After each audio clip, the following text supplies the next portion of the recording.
चहाच्या कपासोबत त्यांनी मैत्रीचा हात पुढे केला. फ्रेंड्स. ती भांबावली. लग्न झालंय, मुलं मोठी आहे, सगळं चांगलं चाललंय म्हणाली. तो हसला आणि म्हणाला, अगं मैत्री म्हणतोय तुला. पुढे म्हणाली, कसं आहे ना, मला हे सगळं आवडत नाही, मी बरी, माझं काम बरं असल्या गोष्टींसाठी मला सवड नाही.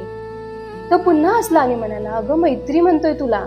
हा तेच तेच, इथे सगळ्यांच्या नजरा असतात, सगळ्यांना उच्चापती पटत, प्रमोशन तोंडावर आलाय, छोट्या छोट्या गोष्टींनी काहूर माजतात. तो पोट धरून हसला आणि म्हणाला, अगं एवढ्याच त्यासाठी मैत्री म्हणतोय मी.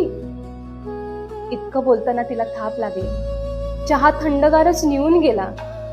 अचानक डोळ्यात उष्ण उष्ण पाणी. इतक्या वर्षात विचारलंच नव्हतं कोणी. त्याने शांतपणे खिशातून रुमाल काढला आणि अलगद तिच्या समोर राहिला. त्यानंतर ती अजूनच कोसळून गेली.